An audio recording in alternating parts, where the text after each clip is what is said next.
Bienvenue à vous dans cette nouvelle vidéo d'actualité auto, celle du 6 novembre 2025. Aujourd'hui nous allons beaucoup parler de marques italiennes, avec d'un côté Alfa Romeo et Maserati qui s'unissent pour survivre, mais également de Fiat qui se remet en question concernant son Fiat 600 et qui prépare de nouvelles versions thermiques pour essayer de sauver les ventes. Nous parlons également de Ferrari puisque la crise automobile ne touche pas la marque d'exception italienne qui annonce des chiffres mirobolants et une année 2025 particulièrement réussie du point de vue financier. Nous parlerons également d'une nouvelle étude statistique qui compare les coûts de réparation des véhicules thermiques face à ceux des véhicules électriques. Vous verrez que le type de véhicule le plus cher à réparer n'est pas forcément celui auquel on pense en premier. Et pour terminer, on fera un petit point sur le marché automobile d'occasion qui se porte plutôt bien, notamment en ce qui concerne les vieux diesels. Ce sont les sujets de cette vidéo du 6 novembre. J'espère bien sûr que les sujets que je vous aurai choisis pour cette vidéo vous intéresseront. Si c'est le cas, je compte sur vous pour le montrer comme d'habitude en laissant un like, en vous abonnant et en laissant un petit commentaire. Déjà pour donner votre avis sur l'actu du jour, que pensez-vous par exemple de ce rapprochement entre Alfa Romeo et Maserati, mais aussi pour participer au référencement de cette vidéo.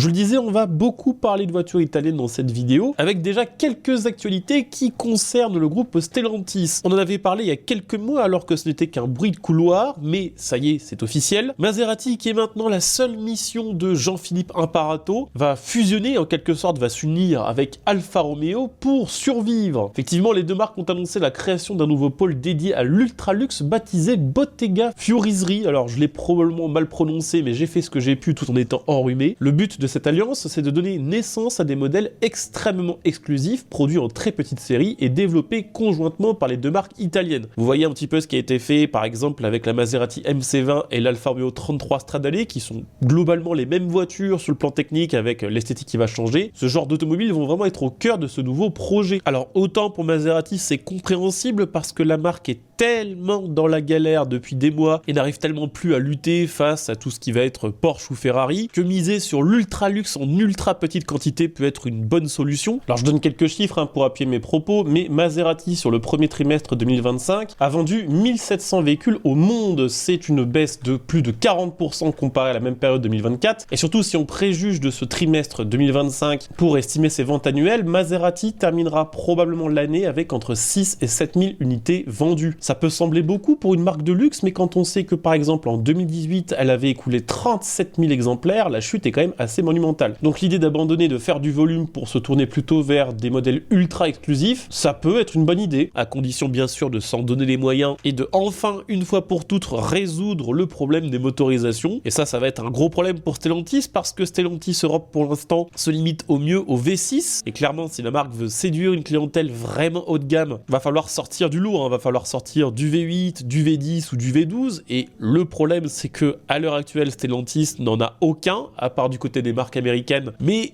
soyons d'accord quand même sur le fait que ce serait assez bizarre de voir une Maserati avec un V8 EMI. Donc autant pour Maserati c'est assez compréhensible, autant pour Alfa Romeo c'est assez étonnant parce que en dehors de la 33 Stradale, à propos d'ailleurs de laquelle on peut se demander qu'est-ce qu'elle fout là au milieu de la gamme de SUV de chez Alfa Romeo, ça a quand même beaucoup moins de sens. Donc c'est probablement une opération survie de Maserati financée par les deniers d'Alfa Romeo. Ce qu'on apprend également c'est que cette nouvelle division ne se limitera pas à la conception de véhicules exclusifs, elle aura en plus deux missions, déjà ce qu'ils appellent la Storia, donc préserver le patrimoine automobile des deux marques via la restauration, l'entretien et la réparation de modèles historiques, et aussi la partie Corse qui développera des technologies d'avenir, notamment dans les domaines de la compétition et de la mécanique, de l'aérodynamique et des châssis, tout en favorisant l'industrie italienne.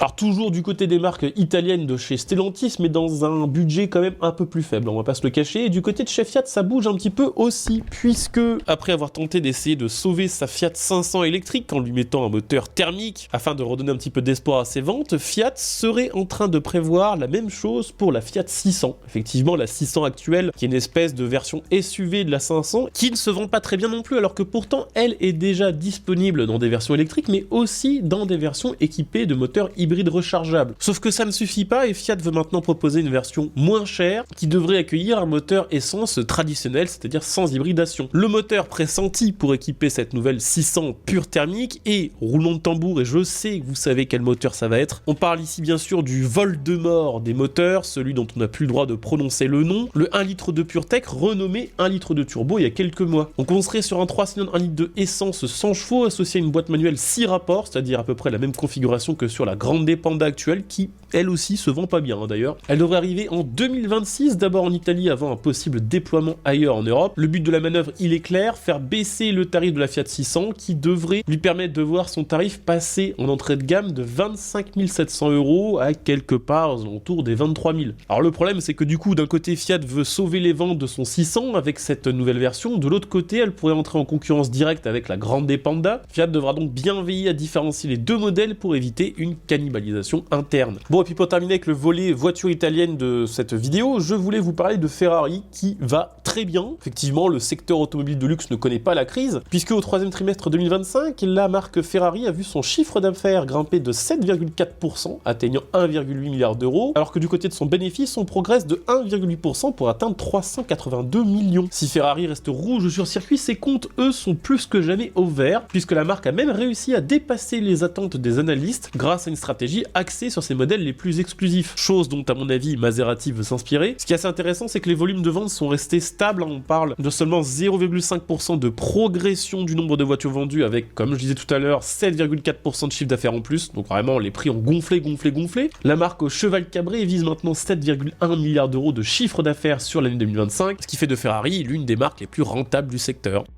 Je voulais également parler d'une nouvelle étude de statistiques qui a été menée auprès de différents assureurs automobiles français et européens qui comparent les prix de réparation des voitures électriques et des voitures thermiques. Et contrairement à ce que l'on pourrait croire, les voitures électriques coûtent en moyenne 11 plus cher à réparer que les voitures thermiques. Alors attention, je sais déjà ce que vous allez dire en commentaire, ça ne veut pas dire que les voitures électriques sont 11% moins fiables. Ça c'est l'avantage principal de la voiture thermique. La mécanique est beaucoup plus simple, il y a beaucoup moins de pièces en mouvement, ce qui fait que globalement un moteur électrique a moins de chances de tomber en panne à cause de la détérioration de l'un de ses composants. Les voitures électriques ont effectivement tendance à moins souvent tomber en panne, par contre lorsqu'elles tombent en panne ou lorsqu'elles sont détériorées, la facture est en général bien plus salée. Cette étude réalisée par France Assureur n'a pas pour but de pousser les Français à acheter plutôt des voitures thermiques que des voitures électriques, mais a surtout pour but d'interpeller les constructeurs. Pourquoi? Tout simplement parce que avec des tarifs de réparation plus élevés, les primes d'assurance de voitures électriques sont plus élevées et vont encore augmenter. Elles ont déjà augmenté de 20%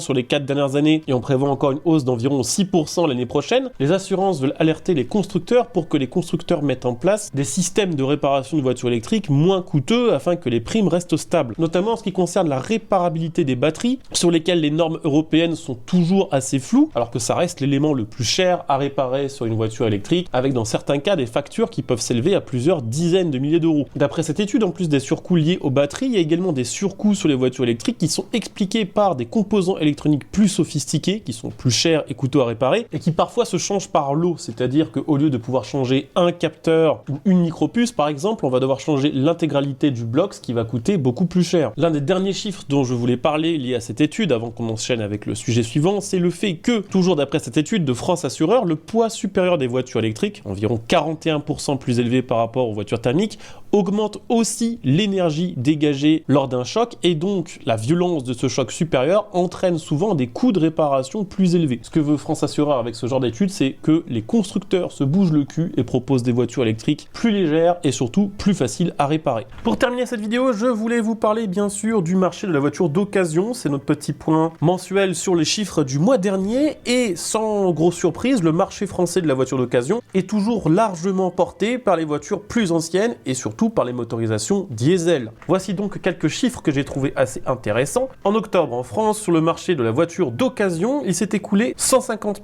766 voitures de plus de 16 ans. Des voitures produites avant 2009. C'est 10,7% de plus pour cette catégorie d'âge que sur la même période en 2024. Ces modèles de 16 ans et plus représentent maintenant, roulement de tambour, 31,2% du marché. Ce qui est assez intéressant, c'est que sur ce mois d'octobre, toutes les autres catégories d'âge sont en baisse. Si on dézoome à l'ensemble de l'année 2025, on a un constat qui est assez similaire puisque depuis janvier, les voitures de 16 ans et plus ont augmenté de 9,7% et la motorisation la plus cotée sur ce type de véhicule sont les diesels. Ces chiffres sont facilement explicables par plusieurs choses. La première, c'est que les constructeurs proposent de moins en moins de véhicules diesel neufs, donc forcément si on veut un diesel, on est obligé de se rabattre sur les véhicules d'occasion. Et les véhicules récents, on va dire ceux qui sont sortis après les normes Euro 6, c'est-à-dire à partir de 2015, sont souvent considérés comme des véhicules étant moins fiables parce que trop d'électronique, trop d'assistance à la conduite et surtout des moteurs de trop petites cylindrées qui ne durent pas dans le temps. Voilà, c'était les actus de ce 6 novembre 2025. J'espère que les actus du jour vous auront intéressé. Si c'est le cas, je compte sur vous comme d'hab pour le montrer, en laissant un like, en vous abonnant, en commentant et en devenant des soutiens via le bouton rejoindre sous cette vidéo. Ce qui, je vous rappelle, permet à la chaîne de conserver son indépendance et de limiter un maximum les sponsorisations. À demain pour la prochaine vidéo. Merci d'avoir regardé celle-ci. Ciao.